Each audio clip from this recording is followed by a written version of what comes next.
Bom, turma, então boa noite oficialmente aí para a gente dar início à nossa aula de hoje. Estou gravando aqui como de costume para depois disponibilizar para vocês lá no YouTube.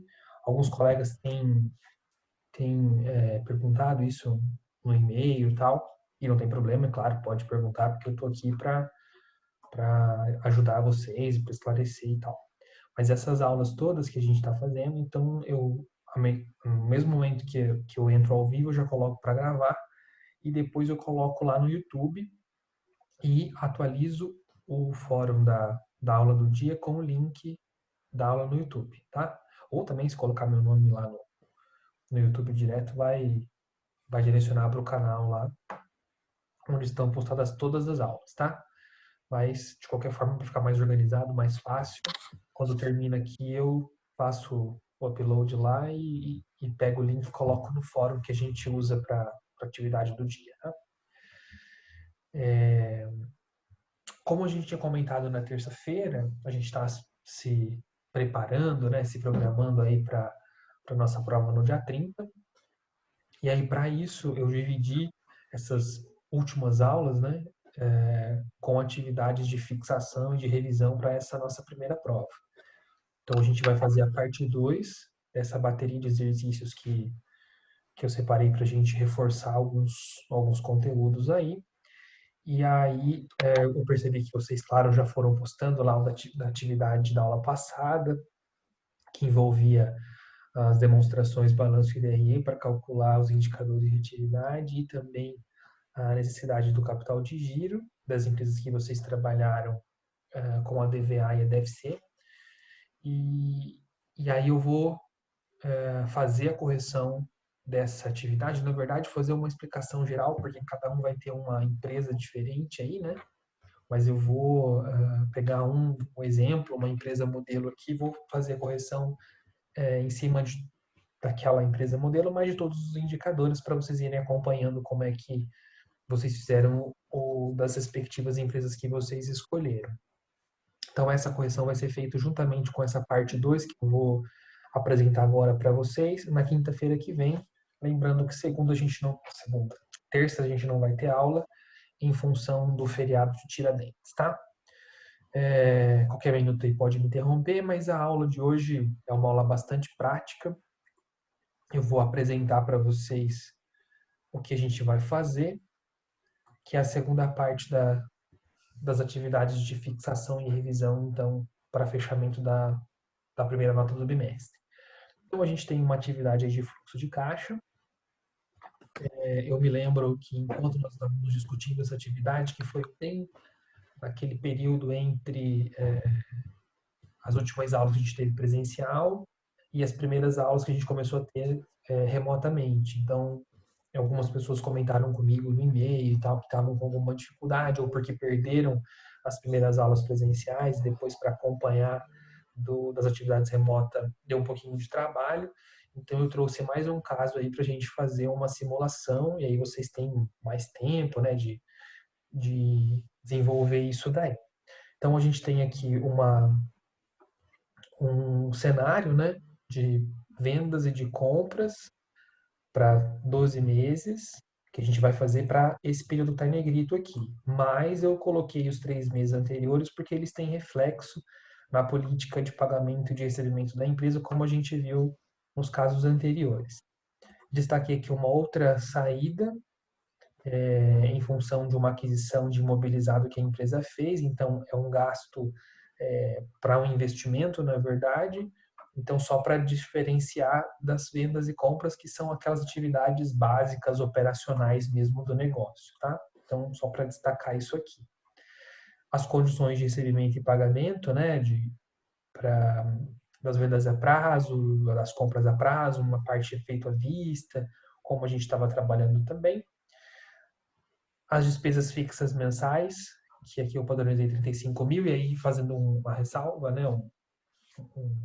pontuando aqui que esse valor de 35 mil, digamos que é um resumo de tudo aquilo que a empresa precisa para se manter. Então, imaginem que aqui a gente tem aluguel, tem contas de energia, de internet, salário, materiais de escritório, enfim, tudo que ela precisa para se manter está dentro desses 35 mil.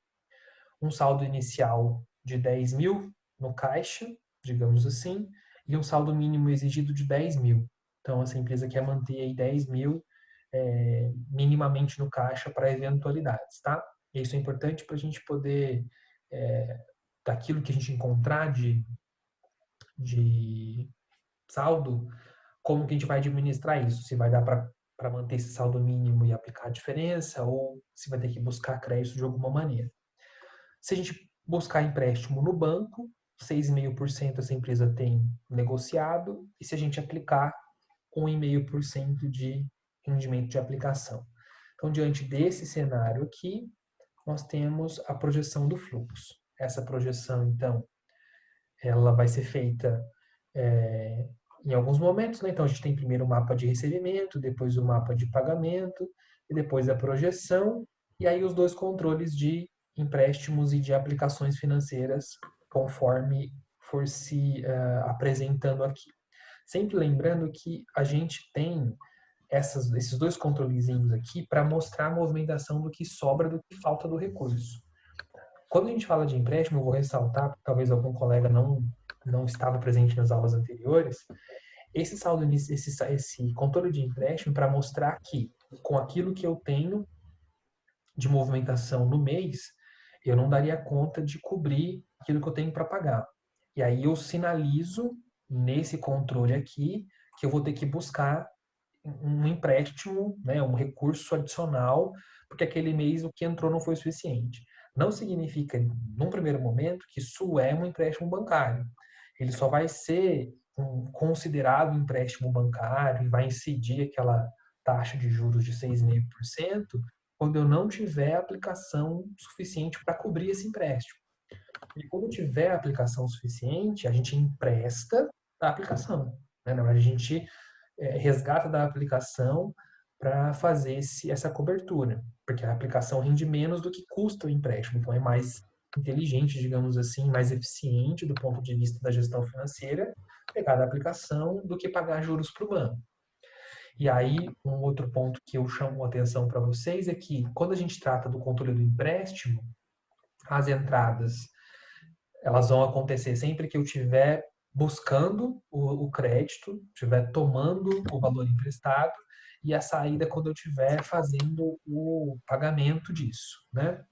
E na aplicação, a entrada é sempre quando eu coloco mais algum dinheiro aplicado, inclusive os rendimentos de aplicação quando houverem, e a saída é quando eu faço o resgate. Né? Quando eu resgato, por exemplo, para cobrir o empréstimo, ele vai ser uma saída aqui na aplicação. Tá? Então, essa dinâmica vai se estender ao longo dos 12 meses que a gente vai projetar. Tá?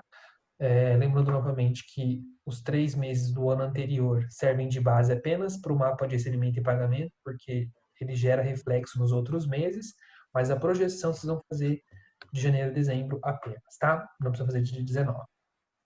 Feito isso, a gente vai fazer uma análise da última matéria que a gente viu antes aí das demonstrações, que foram os indicadores de viabilidade. E aí eu estou pedindo para vocês aqui analisarem, tá? Ao invés de calcular. A gente calculou algumas atividades anteriores, tá? Vocês fizeram algumas análises, mas aqui o foco é mais em interpretação.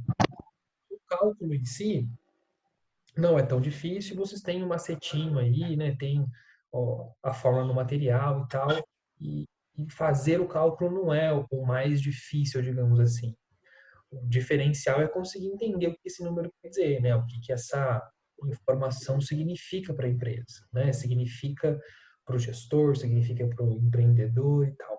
Estava até comentando na aula do primeiro horário que a gente tem percebido, né, em função dessa crise que a gente está vivendo e tal, tem conversado com alunos de outra instituição que eu trabalho, que trabalham no escritório, tem conversado com colegas também que são empresários contábeis, e eles têm mencionado como a gente tem crescido, digamos assim, em importância nesse momento. É claro que o momento em si não é um momento agradável, a gente, né, certamente não que ele está passando por isso, mas a gente está tendo uma demanda, uma busca por informação dos empresários, dos clientes, muito maior nesse momento. Então, a gente está sendo demandado para ajudar essas empresas a encontrarem uma solução para a sua diminuição nas vendas, orientar essas empresas que estão eventualmente suspendendo os contratos, que estão fazendo essa interrupção, orientando as empresas em como enfrentar esse turbilhão de informação que a gente tem recebido todo dia e que afeta diretamente a vida do empresário, né? Então, por isso que é importante a gente entender da análise, né? Porque fazer o cálculo, como eu disse, se você não lembra a fórmula, você busca aí o material ou busca na internet, você vai encontrar. Mas o que que isso significa se você fosse traduzir isso para um empreendedor, para um gestor financeiro, enfim, para um gestor na empresa? Então, aqui é para vocês, eu já coloquei a informação pronta dos indicadores, eu quero que vocês façam uma análise disso. O que que isso quer dizer? O que que isso significa? Né? Se você fosse questionado, se você fosse demandado por informação lá na sua empresa, pelo seu gestor, seu superior, enfim, sobre a análise de algum projeto que ele deseja fazer, né? Então, como a gente fez às vezes em casos anteriores. Eu estou analisando aqui se abro ou não uma nova filial, né? Expando o negócio. O que que você acha, né? Você é contador, você acha que dá, não dá? O que que você me orienta? E aí a gente vai buscar a informação, vai fazer todo aquele levantamento de dados, e aí aqueles dados vão gerar esses indicadores que a gente usa para tomar essa decisão se é ou não viável seguir com aquele projeto, né? Então aqui é para fazer a análise disso. Então essa é a segunda parte da dessa nossa bateria aí de exercícios. E aí eu vou colocar isso lá dessa forma mesmo em Excel para já facilitar para vocês. Vou colocar esse arquivo lá no fórum, onde a gente vai usar para discutir, evidentemente, essas questões. E aí eu vou ficar à disposição de vocês lá para sanar as dúvidas, para ajudá-los a resolver. E aí, de imediato, eu queria perguntar se ficou claro qual é a proposta da aula de hoje. Se querem fazer alguma pergunta já, aproveitar que a gente está ao vivo, ou se a gente já pode caminhar lá para a segunda parte com a resolução na prática das atividades. Tudo certo? Nenhuma pergunta? Em questão da aula de hoje, acho que está tudo certo, professor. É. Com as atividades dos dias anteriores, tiveram alguma dificuldade que queriam comentar ou por enquanto está fluindo? Eu tive muita dificuldade em interpretar o que estava escrito lá e o que era o que eu queria, sabe? Entendi. E isso para qual, assim, especificamente, Isabela? Consegue pontuar algum exemplo aí para eu já usar Ai, de... para todos eu tive dificuldade, tipo, calma aí. Não, tranquilo. Duplicatas a receber, por Certo. exemplo, né? Aí Uhum. lá tinha bastante coisa, tinha de clientes, tinha de operações, tinha várias coisas. Vendas Entendi. brutas também eu não soube não sabia distinguir se era a venda em si Aham. ou se era com as deduções de devolução, sabe? Sim. De Essa sua... mercadoria, essas coisas. Sim, mas essa dúvida é muito pertinente e certamente outros colegas também tiveram isso.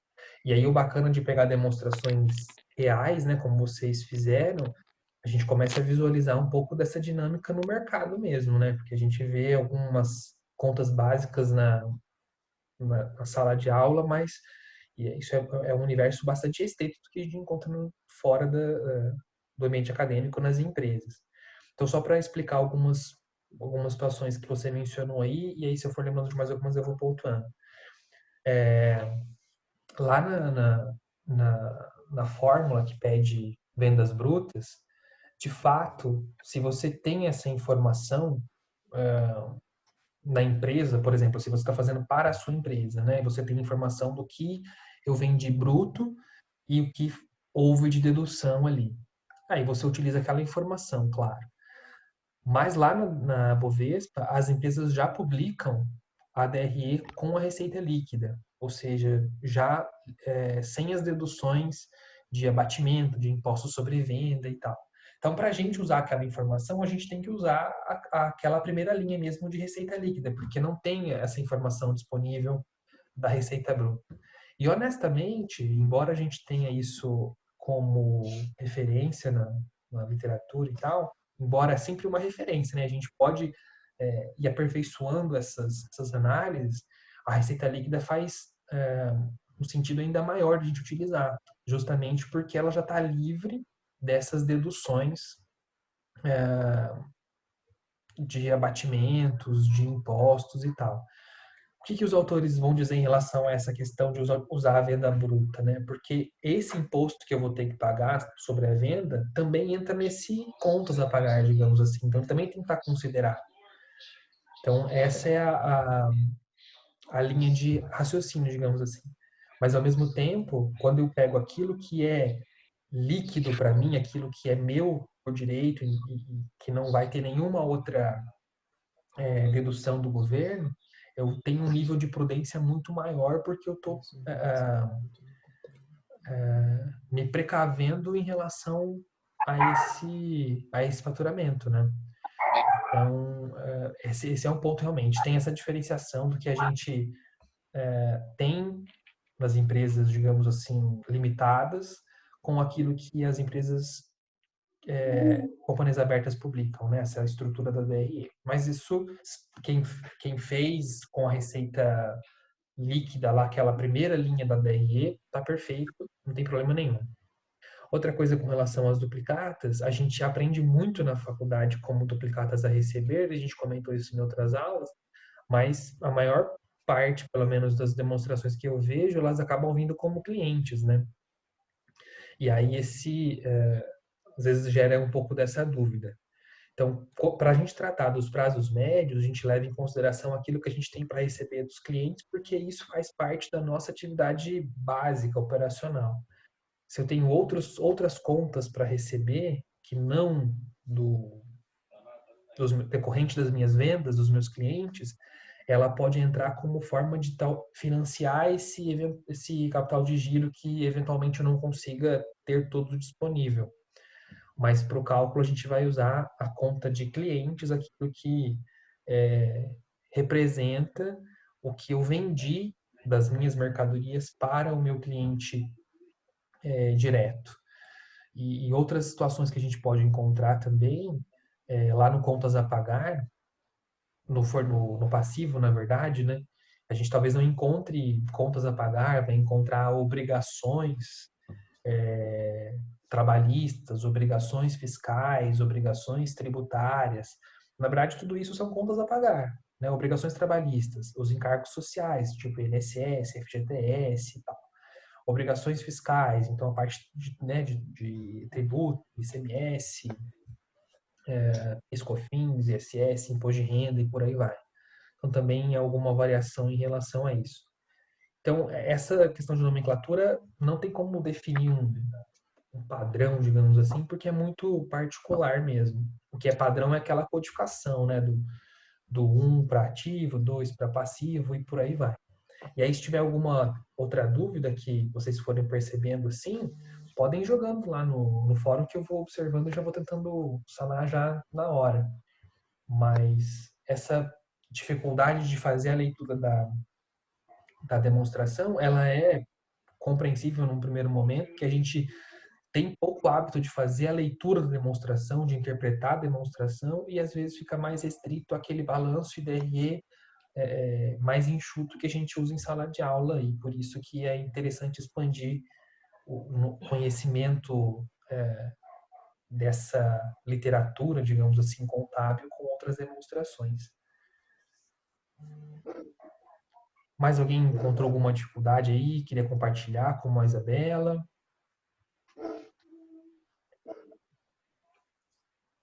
Tudo certo? Professor, deixa eu te fazer mais uma pergunta. Claro. E quando a empresa não tem estoque, como que eu Isso, calculo? isso, boa pergunta, porque quem me perguntou isso lá no fórum também, no fórum não, foi no e-mail. Alguém perguntou no e-mail que tinha escolhido uma empresa que Eu, professor. não. Foi você, Eduardo? Isso, Era Cielo, né? isso. Acho que era isso, verdade. Então, vou aproveitar para já comentar dos dois. Na verdade, quando a gente trabalha com empresa que não tem estoque, o indicador ele fica, digamos assim, comprometido. Por isso até que eu pedi pro Eduardo, ele perguntou se podia trocar de empresa, eu falei que podia, porque senão não tem como calcular. E por que não tem como calcular? Porque o indicador que a gente usa o estoque para calcular é o prazo médio de renovação do estoque, né? O PMRE, né? Prazo médio de renovação de estoque ou de rotação de estoque. Se a empresa não tem estoque, não tem como eu mensurar quanto tempo esse estoque demora para girar. Então, não tem como aplicar o indicador numa empresa que não tem estoque, até porque não teria nem finalidade, né? Se eu não tenho estoque, não tem por que avaliá-lo. Então, nesse caso, se o Eduardo acho que trocou, no seu caso, se você não trocou, não tem problema, tá? Só recomendo que você faça menção a isso para você fixar. Então, na sua atividade não vai ter o cálculo do PMRE, porque não tem como calcular. Mas aí que você, como eu posso dizer, rascunhe para você mesma que isso que eu estou dizendo, que a empresa não tem estoque, porque pode acontecer, uma empresa que presta serviço, por exemplo, isso é natural, nem toda empresa tem estoque. Então, a empresa selecionada não apresentou estoque, portanto, é inviável a aplicação do indicador de prazo médio de renovação de estoque. No entanto, numa empresa que tenha estoque, numa empresa que comercialize produtos, a fórmula aplicada seria essa, para você fixar isso. E aí coloca lá a formulinha mesmo que não tenha valores para preenchê-la, sabe? Mas é possível. E aí, quando acontece, não tem como calcular. Seria a mesma coisa, por exemplo, uma empresa que vende 100% à vista, que não tem política de vender a prazo. O PMRV não tem finalidade nenhuma, porque daí não tem por que medir o quanto tempo demora para receber dos clientes, porque ele não vende a prazo. Então, a literatura traz um geral, reúne uma série de informações que a gente pode aplicar na totalidade ou que a gente pode adaptar para a realidade daquela empresa. Certo? Certinho, obrigada. Nada. Mais alguém, pessoal? Tudo certinho, então? Bem, então eu vou finalizar essa parte ao vivo com vocês e encerrar também a gravação. E aí, a questão de um minutinho, eu estou colocando esse Excel lá no fórum para vocês, que é a segunda parte da atividade, e fico à disposição de vocês para tirar as dúvidas, beleza? Até mais então, guardo vocês lá no fórum, pessoal.